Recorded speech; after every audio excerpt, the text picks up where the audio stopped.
no muri nka Bruce Melody ndashaka kumutumira muri box muri iyi minsi hari boro muri Kigali Universe muzamukubita pakati nziza cyane pakati left right namwambaye yes sir ngo Blue Melody Melody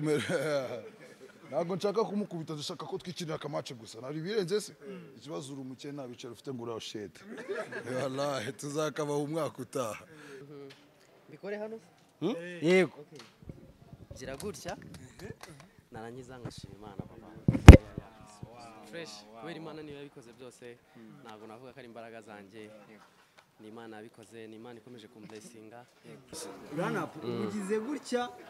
umuntu twese dutinya uruganda twese twubaha umuntu witwa Coach Gael twubahutse umukire pe ntabwo namwubahutse abantu babifashe nabi hari ukuntu nyine umuntu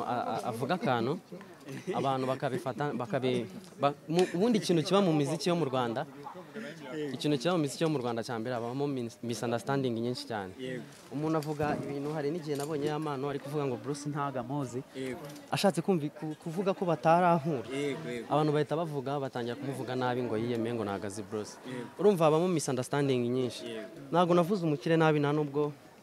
nigeze mu mwubahuka ahubwo nashatse kumwibutsa ko abari bize cyangwa ibyo bamuvugaho shout out to my G ariko nyine avuga ko yiri mu rugano n'itangazamakuru usubiza cyane nyine ukanza ukanyura kwa zasirenge n'iki arabikunda ibintu bidahuye nyine impamvu rega mbikora bidahuye n'ubundi manizeye yuko abantu bari kumbaza abanyamakuru buriya ngo nabanyabwenge byatari numva nshaka kubasubiza ibintu bidahuye kugira mu byihurize ariko umujene nago yize yaratorokaga wallahi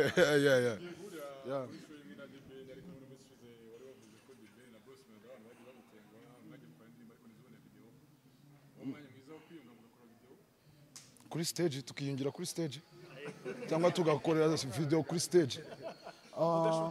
kuri stage ndakeka azaba ari abantu benshi bafata ama highlights ubwo ndakeka ubwo video nyine zizakorwa gutyo nta kibazo n'ibintu bisanzwe warazindutse kubyo ko Ben na Bruce mutakwandi nago wagirira beef buriya ikizehe cyawe ikizehe buriya umuntu mukuru aba ari mukuru nago wagira beef papa wawe kirazira gusa nyine uramurakara ukavuga ati cyaviye ni kirezi ariko nanone nago wamugirira beef kuko yiyongoje akavuga ati kinyafu yahita kuvuna umugongo ariko ni umuziki muri rusange none nk'ibisanzwe ngiye nkora hip hop ngomba gushotora n'aba grand frère nkareba aba grand frère niba nta numwe ku musozi ukamushira ku musozi kabisa naho ubundi nta mutima mubi abari kugira nyine tunaganire bana tuzaduganira mu imiziki y'inkundo n'ibiki ngo zanarashize ibiki n'ibiki wapi tugomba no kuganira no mu buzima busanzwe tukagenda hariya tukajya no muri nka Bruce Melody ndashaka kumutumira muri box muri iyi minsi hari boro muri Kigali Universe muzamukubita pakati nziza cyane pakati left right namwambaye yes sir ngo Blue Melody Melody ntabwo nshaka kumukubita dushaka ko twikinira akamace gusa nari birenze se ikibazo uri umukene nta bicaro ufite ngo urashete wallahi tuzakabaho umwaka utaha yes sir kimwe mu byantu bibaza rimwe na rimwe ni ibijyanye no kuba utajyana amasezerano n'amarebo na rebo kuko nanjye ku giti cyane burangiye rebo kandi na rebo buriya yarenga izina Bushari kuko na rebo mu Rwanda ifite izina rikomeye kurusha izina Bushari deja nanjye ndi rebo sinzi niba mutayibona ndi rebo singewe gusa hari Kenya Trap Music Kenya Music yahe ukunda kuzana wazi wakubise umutwe ku isi mu kivuka vie we kumwe vie aza gusura umwana ngo bamubyaye mu bitaro vie amufate vie kumwe ngo abari kwibyinishwa ngo kamucelewa abaranyereye abakubise tibia ku isima ibibazo rero biravutse arabikuranye ni ikimuga afite ibibazo by'ikimuga ariko nta kibazo afite umugore uri kumufata neza igitwe cyarabyimbye ameze neza asigaye asega karindwi ku munsi yes sir yeah hanyuma Bush umwe mu bahanzi bakizamuka run up yavuze yuko uri umwe mu bahanzi beza nubwo bakiri beza guhera 2015 ubu nawe ni umuhanzi mwiza sibyo ni umuhanzi mwiza ukomeye ubu nta muhanzi wamucaho ni umujene wanjye buriya line up ni umuji wanjye mbere yuko agira ni umuji wanjye mu buzima busanzwe nzamuha kolabo na Chris Easy ngo ntabwo nzamuha nka Chris Easy Easy yamuhaye iki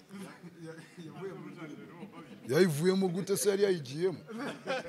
icyo ni ikibazo ntabwo wavuga ngo umuntu yavuye mu ndirimbo hatarasohotse indirimbo yari arimo keretse iyo isohoka arimo bakamukuramo cyangwa bakavamo ariko niba ashobora kuba atarababeshye uwo muhanzi nyine wenda nk'urugero nka Chris Easy wenda niwamenya ibintu byabo mani n'amasitudiyo ibintu by'abahanzi ntimukabyivangemo n'iby'abasazi mani n'iby'abasazi nashaka kukubaza yavuze ati uri umwe mu baraperi beza 2015 u Rwanda ruri kugendera havuyeho uwarende wundi gukurikira mu Rwanda havuyeho njyewe nkurikirwa n'umuraperi bita Moon akurikirwa n'undi muraperi bita Sani urumva n'abajene bagiye bafite imbaraga Samson mu gihe batarakura ngo bahure na Delira ngo bakate musatsi baracyafite kimwe bibaye ngombwa ko usaba mu bahanzi babiri bakizamuka korabo hagati ya Ish Kevin ndetse na Zero Trap bibaye ngombwa ko ugira ndetse baracyazamuka barazamutse bibaye ngombwa ko ugira wakamo korabo muri bo wayakana ariko abahanzi bo mu Rwanda beja tuzazamuka dushiduka ducegera bw'ijuru wallahi ntabwo tujya tugerayo bibaye ngombwa ko ugira wakakoramo muri bo ninde wayakana abanga inde nande hagati ya Ish Kevin ndetse na Zero Trap mani bose ni abahanga nabaka kolabo ubwo sinzi mani na undi ko na kolabo yanjye hari ibintu igenderaho nago ari ukuvuga ngo nuko nguri kuzamuka cyangwa ngo wagezeyo ngo nkukeneyo kolabo zanjye hari ikintu zigenderaho usibye yuko atari nanjye ubifatira umwanzuro ufite team nini igomba kubifatira umwanzuro nago bose ku giti cyanjye ngewe naba kolabo twakorana kolabo sina kolabo twakora ibintu biri big ariko nyine mba mfite team ibigomba gukontrola ibyo bintu nago mbyuka mu gitondo mvuge ngo ndashaka kolabo n'umuhanzi runaka team yanjye imfasha kubyigaho kenshi hari abantu bajya bakunda kuvuga ko hano mu Rwanda bijya bigorana kubana bakizamuka kugira ngo bashe kuba babona ama collaboration hagati y'abahanzi nyine baba agent bagora cyangwa se bakabasaba ibirenze ibyo batunze we ku giti cyawe icyo kintu ubivuga hiki nyeka yuko uwo muhanzi nawe aba yabyegereje umutima kuko nago nizera yuko umuziki buriya ushingiye nyine ngo kuri kolabo cyane cyangwa kugira ngo ukore ibintu biri big ngo bivuga ngo yuko ngo wakoranye n'umuntu runaka uri tayari wabyikorera abo bantu runaka bakazagenda baza kuko nta mwana ukura ngo ahite aguruka turasoje ariko ibitaramo music space birahari tumira abantu no concert ndabatumiye vuba cyane muze turye show siriya gusa hari ibitaramo nk'ijana dukeneye kurya show abanyarwanda twaribohoye dukeneye kurya show life is Gucci every day nigga pow man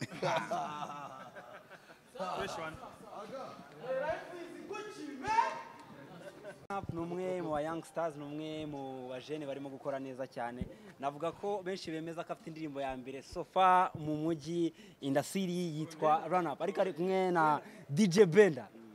reka ariko tubanze twakire umusana umaze guperforminga run up umeze gute umeze fresh byokere byanyeshe kabisa umuntu yavuga ngo iyo wumvishe compliment uvuga ngo ufite indirimbo ya mbere i Kigali like expression ugiye explaining gute Bikore hano yego gira gutya narangiza ngashima Imana papa fresh kubera Imana niyo yabikoze byose ntabwo navuga ko ari imbaraga zanjye ni Imana yabikoze ni Imana ikomeje kumblessinga igatuma abanyarwanda banyikundira nta kiguzi nabahaye ndashima Imana byahataje Gen Z stage yayo uyibonye gute ni stage ya kangahe ingana kuriya waba ugiye imbere y'abantu karirimba okay niyo stage ya mbere nkoze hari stage nigeze gukora ariko sinyibara kubera ko nari ndi on rush ni Easy wamamagaye kuri stage ku Gisenyi antunguye nkubita nk'udusegonda tungaye mitamva ariko iyi niyo stage navuga ngoze nabiteguyeho gake ya nk'umuhanzi nabiteguyemo gakeya ariko ntago nateguye cyane bitewe na budget yabiteguye indirimbo twavuga ko ariyo ya mbere cyangwa se abavuga ko ariyo ya mbere simbaveba cyane ariko utekereje uburyo ino ndirimbo mwagerageje kuyikora nawe mwayikoranye nkukosoye ntago ari indirimbo ya mbere bro wabonye si kuvuga indirimbo ya mbere navuga ko abantu bakunze nubwo nasi bayikunze ariko iyo niyo ndirimbo abantu bavuga ngo ni indirimbo nini cyane iyo urebye wari wateguye kuyikorana na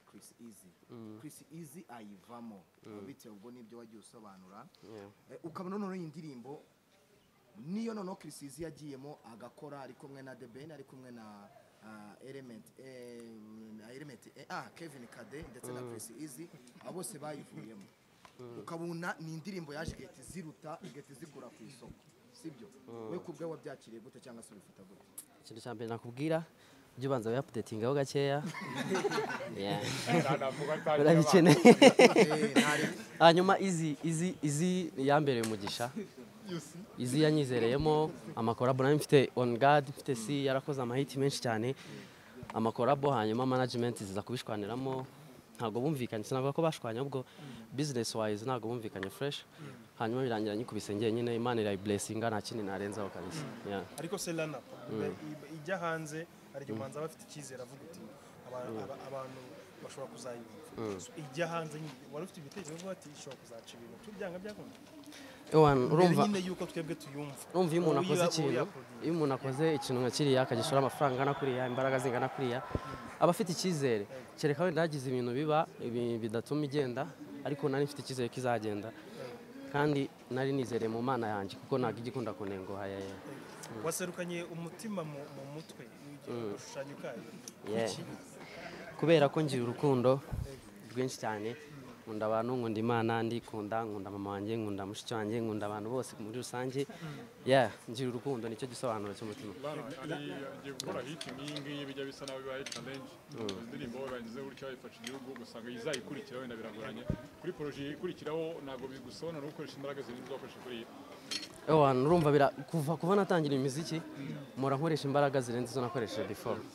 uvuga ngo byanga byakunda ntabwo wari kuvuga ngo iyi ngiyi ngo yamaye gushyiramo imbaraga zirenze ahubwo niyo karica yanjye banyita run up ubundi akenshi tujya tubona nk'iyo umuntu akoze breakthrough usibye ko wari usanzwe ufite n'amahits ufite God wakoranye na Paraso na Zadiliti abantu bakuzi batangiye kumva bakuzi kuva mbere ariko ubundi umuntu akoze navuga ngo benga cyangwa se mega hit akenshi atekereza n'ama remix twabonye umujene muto witwa Rodi yakoze remix na Bruce Melody waba waratekereje ko wakora remix n'umuhanzi munini wenda nyuma y'ingiyi ese hari abakwa approachinze urarejectinga ni project ya progress imeze gute ntabwo navuga ko banyaprochinze ntabwo banyaprochinze kubera ko byanga byakunda indirimbo yagiye kuriya ubona nta kintu wayirenzaho niyo waba uri umusani munini gute urumva ahubwo iyo itagiye cyane nyine uravuga uti reka mushyiremo imbaraga turebe ko byarengaho ariko aho yari yageze kabisa byari bibaye Bruce anyegereye twabikubita ariko ntabwo yanyegereye ikindi kandi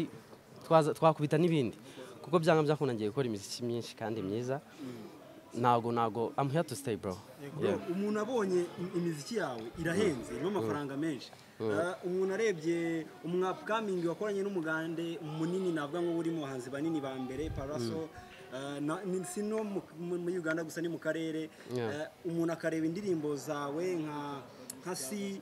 yo yanijyanye rwose navuga ngo utanahari ukareba project wakoze video bavuga ko ari iya mbere amafaranga ushora ntabwo ubwoba bw'uko atagaruka ese suruse yayo ivahe? first of all ngewe nkora imiziki kuko nyikunda hanyuma Imana ikayiblessinga ndamutse mfite na miliyari nayishora mu miziki urumva ayo mfite nyashoramo ayo mfite nkayashoramo ayo mbonye nkayashoramo rero uvuga ngo ngiye munyitege ibintu byinshi kandi binini ntabwo nta muntu ugufasha niwo mfite umuntu umfasha ariko bitari 50-50 ikindi nkagira management hano iri mu Rwanda dukorana irimo babo Rwanda. Yes, of course. Niwe uri kuzana aya mafaranga make tukayarya hanyuma nkagira n'abanyarwanda mujye mushyira kuri momo yanjye kugira ngo ngore ibi video bya Dan nabaha momo code mpuzamahanga muganiriye bakubwira ko yakoze indirimbo mugenzi wayivamo ariko igeze hanze iba mega hit. Kuba Chris yaravuyemo indirimbo yawe ni igihombo cyangwa byabaye inyungu kuri wowe? Bro. Okay, kuba yarayivuyemo ntago navuga ngo ni inyungu cyangwa se igihombo kuko sinigeze mbona resulta yayigumamo zari ku hari gihe hari kuza resulta zirenze wenda ikanarebwa no muri Afrika hose no muri Amerika. Hari igihe wenda yari kuzamo ntibikunde byose ntago navuga ngo nda precise. Imana nyine niyo yabikoze byose. Run Up ugize gutya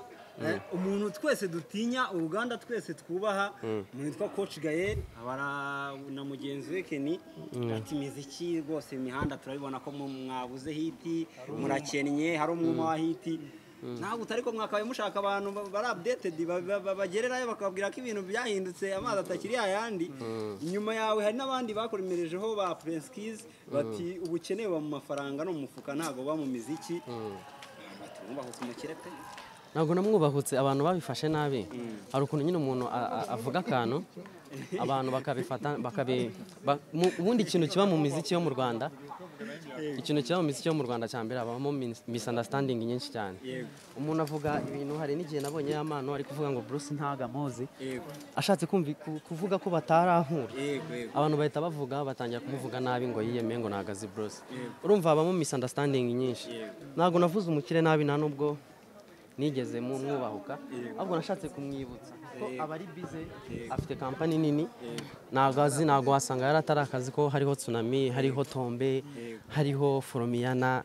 hariho Deja Vu bro navuga imiziki myinshi cyane y'abasani bakoze already hari abatipari nabo bari bamaze gusohora bo muri Kina Music bari kubyumva neri ngabona Platini. Yes, na Platini na mbere yari yasohoye na Windy Hit abahanzi barakoze bro. Nago umuhanzi umwe wenyine wenda kuba yadeleyinzeho gatoya bisobanuye ko industry yose yahagaze. Hari abandi babagikora kuko twese tuba turi gukomeza dushyiramo imbaraga kugira ngo umuziki wacu ko nago wakorwa n'umuntu umwe tuzamure.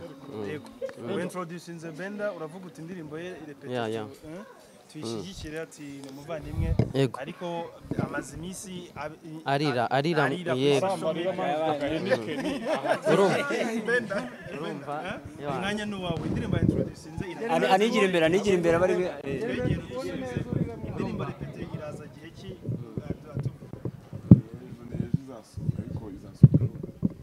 mbere yayo ariko yabanje ibibazo byinshi cyane kanaka yavuyemo warize dushireho umucyo bari babiri inyuma ni bano habayemo iki se none simfana udukurikiye musubize habayemo iki? Ikibazo habayemo kutumvikana na management ya DS niyo yari ibiri inyuma urumva DS ntago aba ari umuntu uri aho ngaho nyine ntago mvugana nawe usibye kuba yagenda akarikodinga ubona avugana nagabo ni management yabo rero urumva DS aba yicariye aho ngaho ariko nkahangana na management aho DS yaje no kubabwira uti murebe ibiceri benda yashoye basi mugire muwe muherezo di mwabikemeye gute se ubukurikiye odizaza nawe arimo nyine mwabishyizeho arimo ariko ntago video izasohoka kubera aba batipe kabisa habayemo iki nyine kuri video ukuntu byagenze twarapanze dupanze arangije tudodesha imyenda ibyo byose turabikora bashaka guhindura direct mu kurishaka kumuhindura rero ndavuga ntago nyine mfite ubwo bushobozi ahubwo nakwiguriramo akabanza nyibi babwira ngo dongo nta kintu ushaka kubikoraho none babonye TikTok yanjye igiye baravuga uti no si ikintu twamushagira ko mbona ntacyo cyari azakora promotion gute niho batangiye kuzamo ibibazo byinshi bajya kwa Kizi ngo bakuremo amajwi ya DS Kizi aranga kwibahereza indirimbo so indirimbo izaza ejo ariko Miss Shizo wakoze live ufite agacupa uri gusoma uri ni muragaragaza ko TikTok yawe yarabuze TikTok niyo yabaye imvano yo gusezera ku Isibo TV oya ku Isibo nta mwanya nabonaga kabisa iyo baramembaga ahubwo ku Isibo nta mwanya nabonaga nari narabaye umuntu ntago nakoraga ibintu abantu bankundiye ntago nari nyibona umwana kubera ko saa 8 nibwo twajyaga gushutinga content rero kandi saa 8 nibwo ku Isibo nabaga mageze ariko se ugaragara kuri ufite icupa waturaga agahinda icupa nukuvuga ngo ari ukuntu Heineken si ikinyobwa cyiza abantu bakunda ari benshi wasanga ari cyo wamamaza hariya Mariya yajyaga gushira ngongera ngasuka mande Freddy wagiye ugaragaza ari hano wagiye kuri live wavuze ko Freddy nawe ari mu bantu ugaragaza ko usa nkaho utanamuzi kandi umuzi Freddy ari hano muri kumwe uramwemereje ariko bose bari hano Freddy gira hino mubaze ikibazo Freddy yegere Freddy muramukoresha dusoje genda hari muramu wagiranye na Freddy bwenyirizina Freddy niwe management ya Diazdora cyangwa Freddy nawe yenyegejemo umuriro kugira ngo mudakorana iyo video kuko amakuru hari yuko wagiye kudodesha imyenda urayidodesha birarangira wishyura audio birarangira utegura umudirector ugomba kwidirectinga ngo Freddy avuga yuko nimutabona umuntu witwa Director God indirimbo itari bukorwe tubwiza ukuri urumva ikintu cyambabaje ni ukuntu bo bavuze ngo umuhanzi wabo ngo biranditse ko ari standard agomba gukora ibintu bya dance ndangije ndamubaze se standard indirimbo ze yakoze nizingaye zirimo amafaranga ngaho ko nabo kibazo nababaje hanyuma uyu nguyu afite oya wambwiye ngo ni nyaplodinga nundi bakubwiye ko agaciro k'ibintu none ukuntu Freddy ameze nk'umuntu umeze kuko ntabwo yafata umwanzuro umuntu ufata umwanzuro ntabwo ari Freddy ari undi muntu ariko Freddy bagiye muri yabari kugenda gucomekamo amagambo urebe ko agira ikintu ambaza kuba numva namuturitse Freddy benda yashaka kubaza gusezera ku Isibo cyari cyemezo cyiza abonaga igihe kigeze bijyanye wenda n'ibishaka gukora kuri TikTok yawe kwanaga na Muyango ibintu bitandukanye cyari igihe cyiza kuri wowe haranje ku Isibo yego kujyayo hagiye numva ari sawa cyane ariko nkabona hari ibintu byinshi biri gupfa kandi nkora n'iminsi 5 nkabona n'ibyango byo kujya majyana buri munsi natabivamo ndavuga reka nigire mu bintu bimwe mbishyiremo imbaraga ibindi mbiharira abandi havuzwe byinshi bati ni prank buri TikTok irahari bati ni prank buri indirimbo irahari uyu munsi uri kuri mikoro z'itangazamakuru binyuranye wanafunguye chaîne ishyashya ya TikTok wayibwirana ugashyiraho kuri kwa ngo umuntu yumve ko byabaye ahubwo ari ibibazo kuri wowe TikTok warayitwaye indirimbo no kwisora byari byaranze kuko urumva ntabwo nafashe amafaranga yo kudodesha imyenda kwa BioB ari uko nagashaka ko indirimbo isohoka rero ahubwo habayeho kutumvikana hagati ya management ya DS nanjye ubwo rero baje kungura nkavuga reka none mbivemo ubundi nari naranabyihoreye mbona ngiye gucika intege ariko ari amarira ahubwo yakoze akantu bari bandangije TikTok nshasha iburi yitwa ni General Benda 2 kandi nashimira Prince Kiz rwose ni umuntu w'umugabo nyuma y'uko ubonye ko ibyo bibazo byose biguhuriyemo rimwe ari uruhuri nyuma y'uko indirimbo yanze gusohoka kuva ku Isibo ndetse na TikTok yawe ikibwa byose bikabera icyarimwe watekereje ko ari ikintu cyabaye kugira byose bibera icyarimwe impamvu byose byabereye icyarimwe simbizi menya uko ninjiye mu muziki kuko kuva nakinjira mu muziki nagiye mbona ibyago bigiye bitandukanye umukunzi aragusiga wanavuze yuko inshuti zawe zakuvuyeho cyane ukimara kujya ibibazo uravuga uti genda naritanze kugeza ubwo nambaye ibitenge abavandimwe bakambwa atari ko ibintu birimo nibiki ibyo byose byaje gutangira TikTok wabonaga batazi ibyo ndimo batangiye kuvuga ngo buriya Benda uko byagenda kose yinjiye ku mupfumu atangira kuvuga ko ibintu byatangiye kujya bigenda urusoro ngo bitewe n'uko baragiye mu bapfumu kugira ngo babashe kugira ngo binjire mu kibuga neza hafi ibyo ntabwo njya nkorana General Benda uyu muntu akubonye njye ntabwo nza kuba mu negativist ndaza kuba positive cyane ubuze account yawe ya TikTok ifite 500 ku munsi umwe almost wari umaze kugira 100 bimaze kuba hafi 300 usobanura gute urukundo abantu bagukunda rutuma bakumva challenge wasohoye repete abantu barayikunze like usobanura gute urukundo rw'abantu bakweretse utekereza ko ari ihe mpamvu ituma bagukunda bigeze hariya shano kubera Imana si Imana yonyine kandi rya giciro anashimira buri muntu wese umurikirana Imana iduhana umugisha abonye umukunzi mushya oya ubu ntabyo mbirimo kuko aho kugira ngo noneho nyuma y'uko nsarire agiye Shakira warabyiboreye narabyiboreye nabihariye ababishoboye ariko hari icyemezo cy'uko n'itaye mu byakunda nibikunda wana azajya ahagaragara ariko so ni musange muri repete muririmba niki harimo ubuhe butumwa yawe n'umuntu yumva kuri wa gatanu ayitege ubundi hari akubiyemo iki muvuga iki ubundi repete ni nko kuvuga ni nko kwa approaching umukobwa ushaka kumva cyangwa ukanavuga ko ibintu by'inkundo wabivuye muri gushaka amafaranga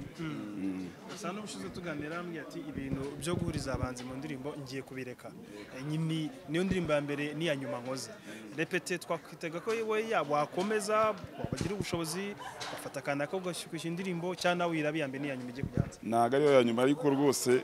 narahahamutse nzagerageza ngende nkora nabo tuzumvikana nabwo nzajya mbanza mbipange neza kugira ngo mbigemo kuko ntago biri ari ibintu byo guhubukira uyu munsi umuntu akwatse urutonde rw'ababyinnyi batanu mu Rwanda bakomeye General Benda yaza ku mwanya wa kangahe nk'uwa gatatu ubwo habanje habanza Titi akakurikiraho ba Jordan Karas naza na Jojo agakurikira koze cyane Meris Karis asante kabisa